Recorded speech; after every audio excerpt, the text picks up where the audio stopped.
حدیث پاک میں آتا ہے اگر تم اللہ پر توکل کرو جیسا کہ توکل کرنے کا حق ہے، اللہ تمہیں ایسے روزی دے گا جیسے پرندوں کو روزی دیتا ہے۔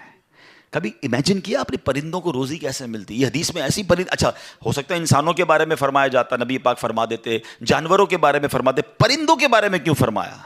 سبحان اللہ۔ آپ کو دنیا میں پتہ ہے پرندے کتنے ہیں؟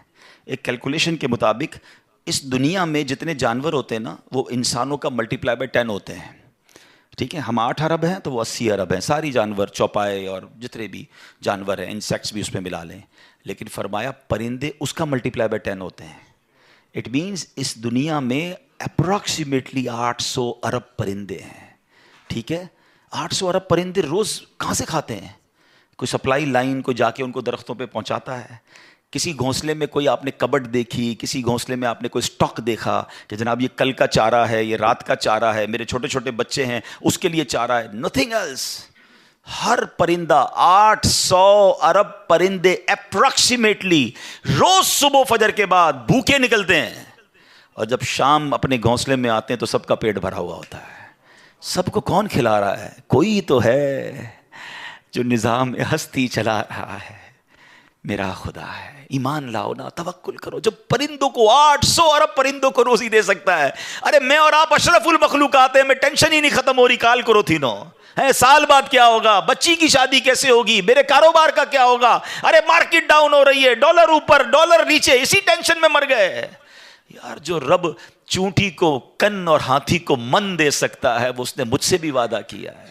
سیکھو نا حضرت ابراہیم سے، کاش یہ توکل نصیب ہو جائے۔ تھوڑی ایج اور بڑھتی ہے، آپ نے ایک بار ایک بڑا کمال کا منظر دیکھا کہ ایک بندے کو سمندر میں اس کی ہلاکت ہو گئی، سمندر میں وہ ڈوب کے مر گیا، مچھلیوں نے کھایا اس کی باڈی کو، تھوڑی دیر بعد اس کی لاش سمندر کے کنارے پہ آئی، تو پھر جانوروں نے کھایا، اس کے بعد دیکھا کہ پرندے آئے، پرندوں نے بھی اس کی باڈی سے کھایا۔ آپ کے ذہن میں خیال آیا کہ یا اللہ یہ بندے کو قیامت کے دن تو کیسے اٹھائے گا؟ ایمان تو تھا مگر اس کی باڈی کے اجزاء تو 3 الگ الگ مخلوقات کھا گئیں، اور قیامت کے دن یہ واپس کھڑا ہونا ہے اس نے۔ تو سبحان اللہ، آپ نے اللہ سے کہا وَإِذْ قَالَ إِبْرَاهِيمُ۔ پھر یہ دیکھیں حضرت ابراہیم کا یہ واقعہ بھی قرآن میں موجود، 3 پارے میں سورہ بقرہ۔ آپ کہتے ہیں وَإِذْ قَالَ إِبْرَاهِيمُ رَبِّ أَرِنِي كَيْفَ تُحْيِي الْمَوْتَى۔ اے اللہ، حضرت ابراہیم نے عرض کی کہ اے میرے رب مجھے دکھا دے تو مردے کیسے زندہ کرے گا؟ ارشاد ہوتا ہے قَالَ أَوَلَمْ تُؤْمِنْ، اے ابراہیم تو ایمان نہیں لایا، تجھے یقین نہیں؟ قَالَ بَلَىٰ وَلَكِنْ لِيَطْمَئِنَّ قَلْبِي، اے اللہ ایمان لایا ہوں، مجھے یقین ہے مگر میں ذرا دل سے دیکھنا چاہتا ہوں اور قرار آ جائے، میں عین الیقین چاہتا ہوں، میں اس کو مزید دیکھنا چاہتا ہوں۔ قَالَ فَخُذْ أَرْبَعَةً مِّنَ الطَّيْرِ، قرآن کہتا ہے رب نے فرمایا کہ اچھا 4 پرندے لے، فَصُرْهُنَّ إِلَيْكَ ثُمَّ اجْعَلْ عَلَىٰ كُلِّ جَبَلٍ، فرمایا اس کو اپنے ساتھ ہلا لے، اپنے ساتھ مانوس کر لے، پھر ان کا ایک ایک ٹکڑا پہاڑ پر رکھ دے، مِنْهُنَّ جُزْءًا ثُمَّ ادْعُهُنَّ يَأْتِينَكَ سَعْيًا، فرمایا پھر انہیں بلا، وہ تیرے پاس چلے آئیں گے پاؤں سے دوڑتے، وَاعْلَمْ أَنَّ اللَّهَ عَزِيزٌ حَكِيمٌ، اور جان رکھ اللہ غالب حکمت والا ہے۔ اب ہوا کیا، حضرت ابراہیم کو حکم ہوا کہ 4 پرندے لیں۔ اب آپ نے 4 پرندے الگ الگ لیے، مور لیا، کبوتر لیا، آپ نے مرغ لیا اور ایک گدھ لیا، ان 4 کو اپنے ساتھ تھوڑا ٹائم رکھا تاکہ وہ آپ سے انسیت پالے، تاکہ 4 کے بارے میں کنفرم بھی ہو جائے کہ یہی 4 ہے، کوئی اور مکس نہ ہو جائے۔ اس کے بعد آپ نے 4 کو ذبح کیا، 4 کا قیمہ بنایا اور 4 کا قیمہ مکس کر دیا، 4 کا الگ الگ نہیں، 4 کا ٹوٹل مکس کر دیا، اور اس کے چھوٹے چھوٹے پیس سمجھ لیں 4 پہاڑ پر رکھ دیے، الگ الگ پہاڑوں پر، اور 4 کی جو چہرے تھے یعنی ان کی کھوپڑیاں تھیں وہ اپنے پاس رکھی، اس کا قیمہ نہیں بنایا، یعنی ان کے سر آپ کے پاس ہیں 4 پرندے کے، 4 کا مکس قیمہ ہو چکا ہے، اور 4 الگ الگ پہاڑ پر رکھ دیے۔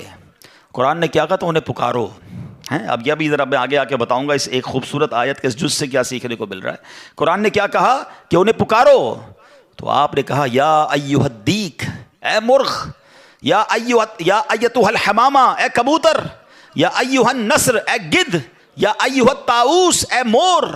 آپ کی پکار پر وہ 4 پرندے جو ہیں ان کا قیمہ اب آسمان پر اڑنا شروع ہوا ہے۔ فکشن، گرافکس ہیں، آج کل اینیمیشن کا دور ہے، کمپیوٹر پر جناب لوگ بہت ساری چیزیں بنا لیتے ہیں۔ سنو 5000 سال پہلے قرآن میں یہ واقعہ موجود ہے کہ کیا ہوتا ہے؟ ان چاروں کا کیما اڑتا ہے، اور اب جس کا مرغ کا ہے وہ مرغ کی طرف، مور کا ہے تو مور کی طرف، کبوتر کا چاروں کے جسم پورے کمپلیٹ ہوتے ہیں، سر نہیں ہے، سر تو آپ کے پاس ہے نا، وہ چاروں پرندے بغیر سر کے دوڑتے ہوئے آپ کے پاس آتے ہیں، زندہ ہو جاتے ہیں مگر سر نہیں ہے، قریب آتے ہیں تو حضرت ابراہیم نے ان کا سر جو ہے وہ واپس ان کے پاس لگا دیا، سب سر بھی ان کا لگ گیا، آ کر دانا چگنے لگ گئے۔ حضرت ابراہیم نے اپنی آنکھوں سے مردوں کو زندہ ہونے کا واقعہ دیکھا اور آپ کے دل کو اطمینان اور قرار آیا، میرا رب یہ ہے۔ کیسے ہیں کہتے ہیں کسی کو شیر کھا جائے، کسی کو مچھلی کھا جائے، کسی کی سمندر میں موت آ جائے، معاذ اللہ کسی کے پرخچے اڑ جائیں، کوئی آگ میں راکھ ہو جائے، میرا رب چاہے تو سب کو دوبارہ جسم ان کی تمام باڈی کو پھر کریٹ کرے گا اور وہ قیامت کے دن جمع ہوں گے۔ حضرت ابراہیم نے یہ اپنی آنکھوں سے دیکھا۔ حضرت ابراہیم علیہ السلام کے اس واقعے سے کیا سیکھنے کو ملا؟ پہلی بات، میرے رب کی قدرت کیسی ہے، ان اللہ علی کل شیء قدیر، ٹھیک ہے۔ دوسری بات، علماء کہتے ہیں، صوفیانہ تفسیر اس کی لکھی گئی کہ 4 پرندے کیوں لیے گئے، کبوتر، مور، گدھ اور چوتھا مرغ۔ فرمایا ان چاروں کی نا ایک بری خصلت ہے، مرغ ہے اس کے اندر شہوت بہت ہے، جو کبوتر ہے اس کو اپنی اڑان پر بڑا ناز ہے، بڑا تکبر ہے، بہت اونچا اڑتا ہے۔ فرمایا گدھ جو ہے اس کا کیا پرابلم ہے، گدھ کے بارے میں فرمایا کہ وہ لالچی بہت ہے۔ اچھا، پھر اس کے بعد ایک اور پرندہ ہے مور، اس کو اپنی خوبصورتی پر بڑا ناز ہے، وہ خوبصورتی کی وجہ سے بڑا پراؤڈ فیل کرتا ہے۔ تو فرمایا یہ 4 بری عادتیں ہیں، اس کو ذبح کر کے یہ پیغام دیا گیا کہ اگر تم بھی اپنی اونچی اڑان، اپنے اونچے مرتبوں، اپنے اونچے مقام کا تکبر چھوڑ دو، اپنی خوبصورتی پر گھمنڈ کرنا چھوڑ دو، ہوس اور شہوت کے بعد اپنے آپ کو بچا لو، لالچ کر کے دنیا کے بال کے پیچھے بیڑا غرق اپنا نہ کرو، اگر ان عادتوں کو ذبح کر دو تو اللہ آج بھی تمہارے دل کو زندہ فرما دے گا۔ ان کو زندہ کیا نا، فرمایا ان عادتوں کو ختم کرو، رب تمہارے دل کو زندہ فرمائے گا اور اس میں نور داخل فرما دے گا۔ اور علماء نے اس کی صوفیانہ تفسیر یہ لکھی۔ اور اب ایک اور عقیدے کی بات بھی، کنفیوژن پھیلانے والے بہت کنفیوژن پھیلاتے ہیں، میں تو قرآن سے آج آپ سے بات کر رہا ہوں نا۔ اللہ نے کیا کہا کہ انہیں پکارو، وہ تو دنیا میں نہیں تھے پرندے، مر چکے تھے، کیما بن چکا ہے، کیما بنے ہوئے پرندوں کو رب کہہ رہا ہے پکارو۔